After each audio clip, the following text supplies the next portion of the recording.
It was the kind of cold that bites through your bones and settles in your chest like grief. December of 1887, Cheyenne Station, just past midnight. Wind screamed through the wooden beams, flinging snow sideways like God's own rage. And there she was, sitting alone on a splintered bench with a shawl thinner than paper and a leather bag clutched to her chest, like it was the last thing holding her to this world. I didn't stop because she was pretty. Truth be told, I couldn't even see her face at first, just a still figure tucked beneath the awning, body rigid, breath fogging in uneven bursts. I stopped because something in me said if I kept riding, I'd regret it for the rest of my life. "Miss?" I called out, tying my stallion to the post. No answer, just the wind and that pitiful shape, barely breathing. I stepped inside the depot. The air inside was somehow colder than the blizzard. Her lips were blue, hands stiff around that little bag. I crouched low, touched her arm. "Ice. You're gonna die out here if you stay much longer," I said. Her eyes fluttered open. Brown. Wide. Smart. But scared like a hunted doe. "Train gone. Can't stay in the boarding house," she whispered. "They turned me out." "What's in the bag?" I asked gently. She blinked. "My tools. I'm a nurse." "A nurse? Out here? In Cheyenne? In a storm like this?" "My name's Jack Thornton," I said. "I own the Double T Ranch about 20 miles north. We've got fires, food, and blankets. You can come with me, or you can die here. Your call, miss." She hesitated. Of course she did. A woman alone doesn't just trust a stranger in the West. But then her legs gave out when she tried to stand. "I can't," she mumbled. So I picked her up. She weighed nothing. Carried that bag like it was gold. Her head fell against my shoulder, and for a second, I felt her sigh. A quiet, desperate surrender. Like she was giving the world one last chance to prove it wasn't all bad. I didn't take her to the ranch that night. Too far, too cold. I brought her across the street to the Cattleman's Hotel. Kicked the doors open like a man bringing in his own ghost. Hot food. Fire. "Doctor," I barked at the clerk. "Now." They scrambled. She shivered. I wrapped my coat around her and sat by the fire with her in my arms until the color came back to her lips. She still hadn't told me her name. But when she finally looked up at me and whispered, "Elizabeth Montgomery, from Philadelphia," I knew right then, this wasn't just a rescue. This was the beginning of something I hadn't dared hope for in years. And I'd be damned if I let the cold take her now. The hotel room was warm, but her eyes still carried winter. She sat wrapped in a blanket by the fire while I poured her a mug of coffee. Her fingers trembled as she took it, not from cold anymore, but from whatever she'd been carrying inside long before I found her. "Elizabeth Montgomery," I repeated. "What brought a nurse all the way from Philadelphia to freeze on a bench in Wyoming?" She stared into the flames like they held the answers. "You ever have everything taken from you in one night?" she asked. "Not just a job, but your name, your future, your dignity?" I nodded. "Once." She set the coffee down, gently. "I worked at a hospital. Charity place. Overcrowded, underfunded, but it mattered. I mattered. Until a doctor there, Harrison, tried something vile. I fought him off. Broke his nose with a bedpan." She gave the faintest, bitter smile. "That was the easy part. What happened?" "No one believed me. He said I attacked him. Said I was hysterical, unstable. A jealous nurse with ideas above her station." Her eyes flicked toward me. "Back east, a man's word wins. Always." My jaw clenched. I knew that truth too well. They blacklisted me. I couldn't get work anywhere. So I bought a one-way ticket west. Figured maybe in the frontier, folks cared more about what you can do than who says what about you. I leaned forward. "They do. Or at least, I do." Elizabeth looked at me like she was searching for the lie, but couldn't find it. "I've got a ranch north of here," I told her. "Big one. 60 men. More during cattle drives. Injuries, infections, bad births. I've been trying for a year to find a doctor or someone with medical training. Closest clinic's 2 counties over, and they don't care about broken cowboys or torn ligaments." "You want to hire me?" "I want to help you," I said carefully. "But yes, I need someone like you. Competent. Unafraid. The kind who carries surgical tools across a continent in a storm." She looked down at the bag beside her, the leather cracked but lovingly oiled. "It's all I've got." I smiled. "It might be all you need." She was quiet a long time. Then, "Why are you doing this? You don't even know me." I stood, crossed to the window, watching the snow taper off. Because I know what it's like to feel useless, to be judged for things you didn't do. And because I prayed, not long ago, that someone like you might show up. Someone like me? She asked, cautious. Someone who gives a damn. Someone who'd rather fight back with a bedpan than give in to monsters. She blinked fast, looked away, but I saw the corner of her mouth twitch, just slightly. Rest tonight, I said. In the morning, we'll see about getting you proper clothes and a fresh start. She hesitated, then whispered, I don't have any money. I shook my head. That's not what I'm asking. And for the first time since we met, her shoulders dropped just a little, like she might finally believe she wasn't alone anymore. The sun broke through the clouds the next morning, laying gold over a world still blanketed in white. Cheyenne looked almost peaceful, like it hadn't nearly frozen someone to death the night before. Elizabeth, Libby, as she told me over breakfast, ate like someone who hadn't had a warm meal in weeks. She kept her spine straight, though, and her words measured. She wasn't used to being helped. Every thank you came reluctantly, like it cost her something. By mid-morning, I'd bought her a new riding coat, boots that didn't leak, and gloves thick enough to handle a blizzard. She protested at every turn.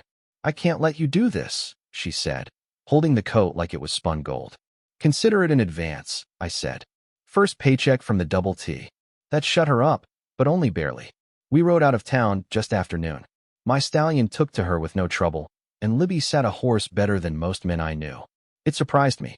She wasn't delicate. There was steel in her. You've ridden before, I said. My uncle had a farm in Bucks County, she replied, snowflakes clinging to her lashes. Not much use for horses in Philadelphia hospitals, but I learned when I was 10. The trail north wound through hills and cottonwood groves. The world was quiet out there, except for the horses' hooves and the distant caws of crows in the trees.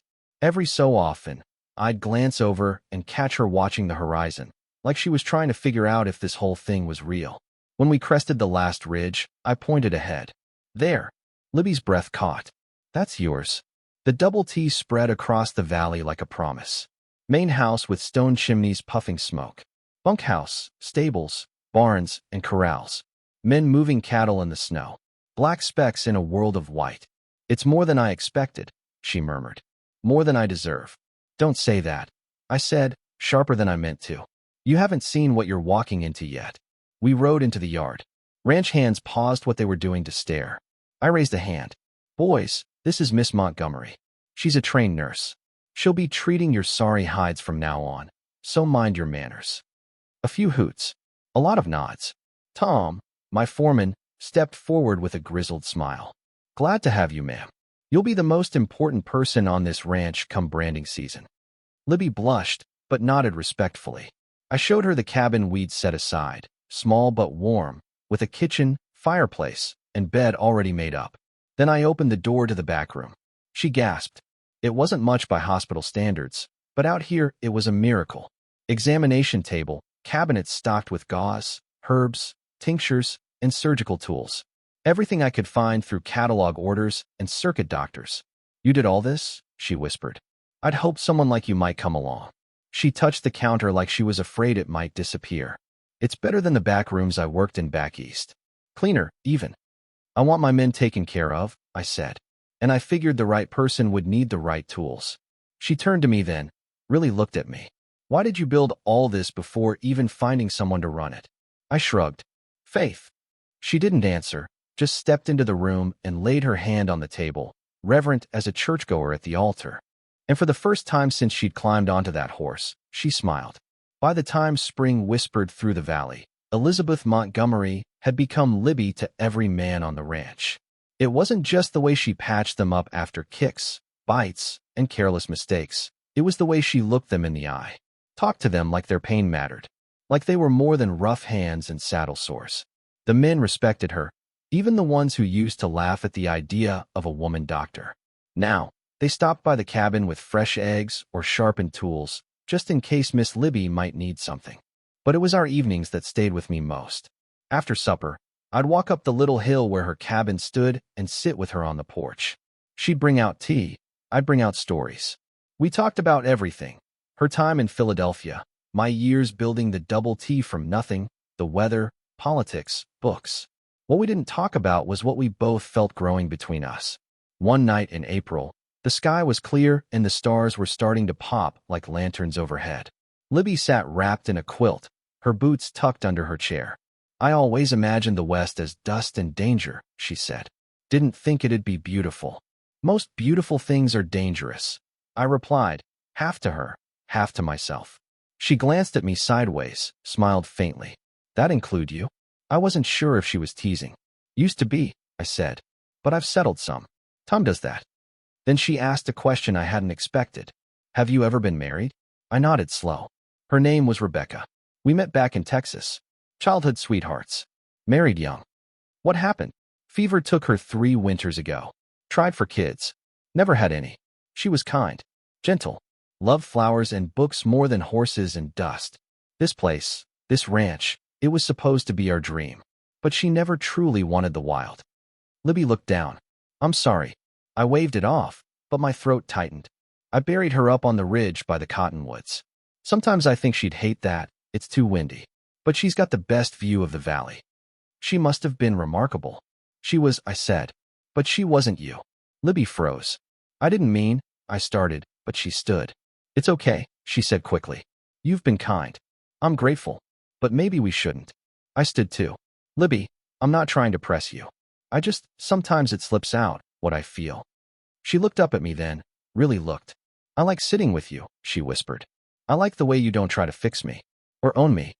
"You're not something to own," I said. We stood there a moment. The air charged like a storm just beyond the ridgeline. But before anything else could be said, Tom came galloping up the hill on a panicked horse. "Boss, Miss Libby, you'd better come quick." One of the colts kicked Danny clean across the corral. "Kid's bleeding bad." Libby didn't hesitate, grabbed her bag, and was already halfway down the hill. That's what I remember most, how she moved without fear, without pause. All the softness gone, replaced with something sharp and blazing. Later, I'd realized that was the moment I truly fell in love with her. Not for how she looked, but for how she ran toward pain when everyone else ran from it. When I made it to the bunkhouse, the place was buzzing like a kicked beehive. Young Danny lay pale and still on a table they'd cleared, shirt ripped open and blood soaking through the cotton. His chest looked wrong, caved in on one side, ribs at angles no ribs should be. Libby had already rolled up her sleeves.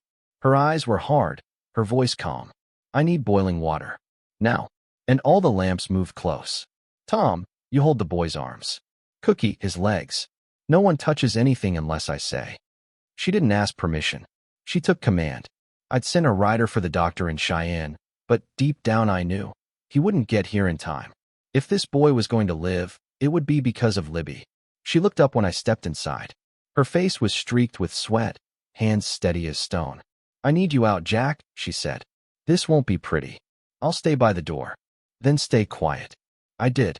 For the next 3 hours, I watched something I don't have words for. She opened his chest. With a borrowed scalpel and trembling firelight, she sewed what I later learned was a torn lung. She worked with nothing but instinct, memory, and whatever equipment I'd managed to order by mail. And when Danny gasped in a full breath and didn't choke on it, every man in that room damn near wept. "He's going to live," she said finally, voice like gravel. "But he needs rest, and someone watching him round the clock." The cheer that went up made the walls shake. I stepped forward then, slowly. She was covered in blood. Her braid had come loose, strands of hair plastered to her face. She looked like she might collapse. But when I put a hand on her shoulder, she didn't flinch. "I'll get him moved to the cabin next to yours," I said. "You did good." She stared at me, eyes unreadable. "I didn't save him for you to say something sweet, Jack. I saved him because that's what I'm trained to do." "I know," I said. "That's why I'm in love with you." Silence. The whole bunkhouse seemed to stop breathing. Libby's mouth parted, but no words came. I didn't push it, just nodded, stepped back. Later that night, after Danny had been tucked in beside her cabin and Cookie's wife brought soup, I returned with a mug of hot water and honey. She let me in without speaking. "You've done things tonight most surgeons wouldn't attempt," I said softly. "And you did it with kitchen scissors and whiskey." "I did what had to be done," she said. But her voice cracked. "I'm not saying I love you because you saved a boy. I'm saying it because it's true. And because I can't stop thinking about you. Not since the train station." She stared at the fireplace. Then, I care for you, Jack. That's the truth. But I've spent too long being hurt by men who thought kindness was just a price for something else. It's not, I said. You have a job here as long as you want it, whether you love me back or not. That made her look at me. Hard. Like she was peeling away everything I was, trying to find the crack. She didn't find one. Go get some sleep, she said finally. Tomorrow's going to be a long day. And though she didn't say the words, I heard what was underneath. Maybe, just maybe. The next morning, I found her on the porch, watching the mountains through steam rising off her coffee. Her eyes were tired, but calm, like someone who'd made peace with a storm. You didn't sleep? I said. I kept checking Danny. His breathing steadier. No fever yet. She took a sip, then added, You're not the only one who lies awake thinking. I sat beside her, letting the silence settle between us. Then she spoke again.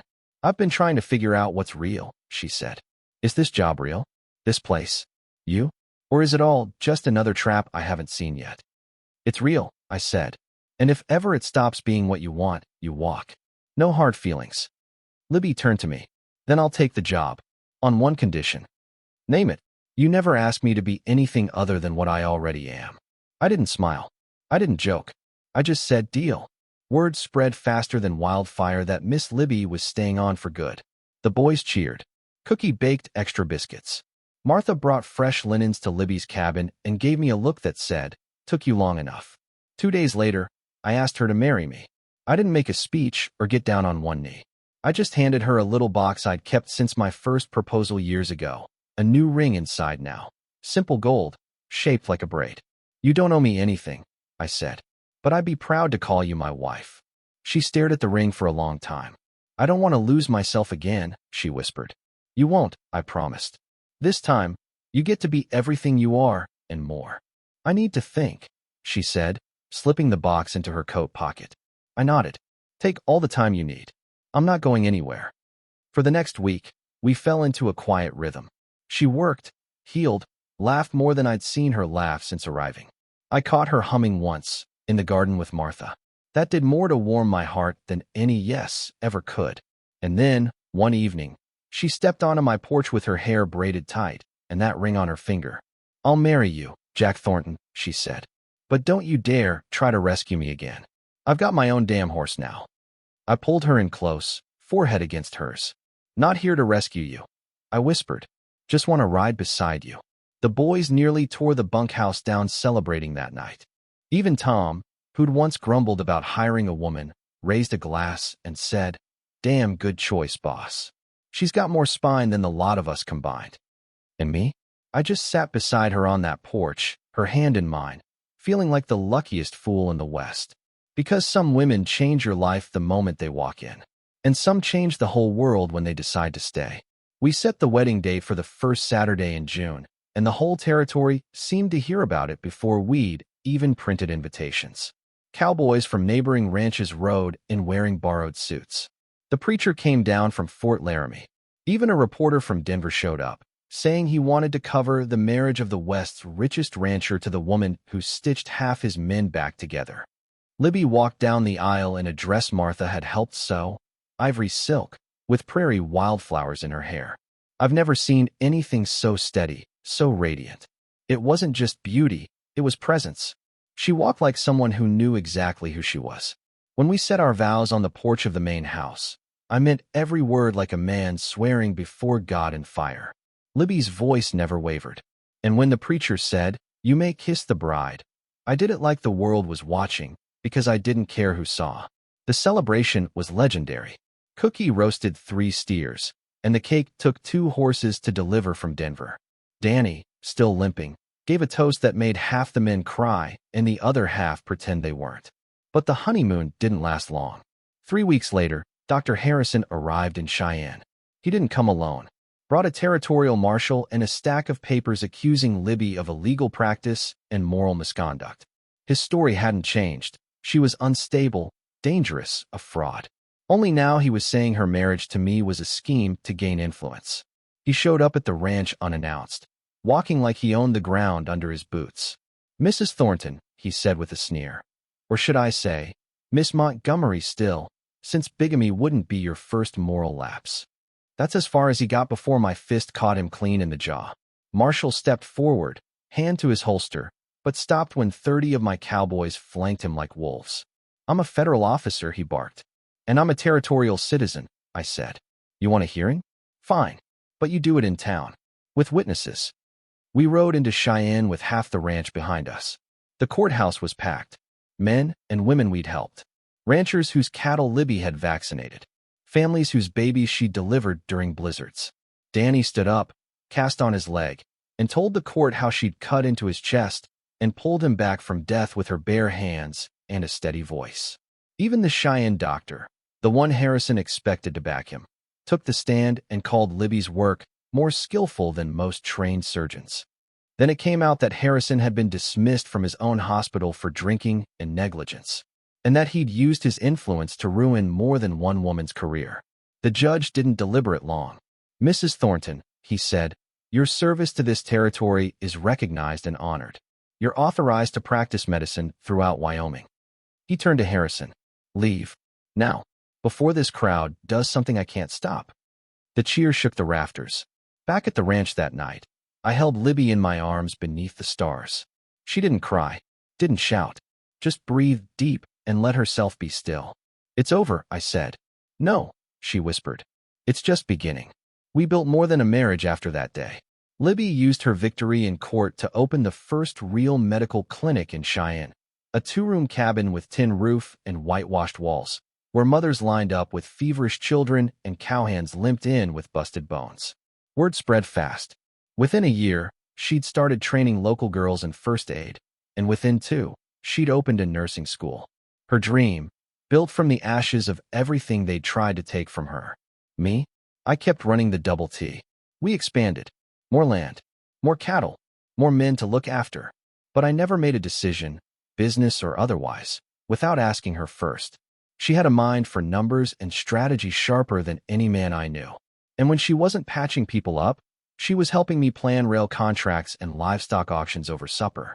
By 1892, 5 years after I found her on that bench, we had 3 children, twin boys, and a little girl named Rebecca, after my first wife. Libby was the one who suggested the name. You're mine now, Jack, she said once, rocking Rebecca in her arms. But honoring the past doesn't mean living in it. Our sons, Thomas and Jack Jr., grew up splitting time between mending fences and shadowing their mama in the clinic. Jack Jr. went on to become a doctor. Rebecca ran the ranch kitchen and gave birth to 6 loud grandbabies, all with Thornton eyes. We watched them grow, side by side on the porch, her hand in mine, telling stories long after the sun dipped low. Some nights, she still carried that old leather bag from Philadelphia into the clinic, the one I first saw clutched to her chest. Said it reminded her that everything can start again, even after you think your life is over. Libby never chased fame, but it found her anyway. Her name appeared in medical journals. Women from Missouri to Montana came to study under her. The town of Thornton, our little settlement near the ranch, grew into a bustling place with a school, church, and hospital bearing her name. And me? I just stayed by her side. She passed 3 months after I did, in the spring of 1923. They say she laid down in our bed, looked out the window toward the cottonwoods, and whispered, forever and always. We're buried side by side on the ridge behind the house. Simple stones. Hers reads, Elizabeth Montgomery Thornton, healer, mother, legend. Mine says, Jack, the man who found her. They still come to see us. Tourists, history buffs, lovers. They walk through the town, visit the museum where her bag is kept behind glass. They read the plaque about the nurse and the cowboy. They stand on that old train platform where it all began. And every now and then, someone leaves wildflowers on our grave. Maybe they know the truth. That love doesn't always arrive in the way you expect. Sometimes it stumbles off a train, shivering and silent. Sometimes it saves you when you didn't even know you were lost. And if I had to do it all over again, ride through that snowstorm, open that hotel door, carry her across that threshold, I wouldn't hesitate. Not for a second.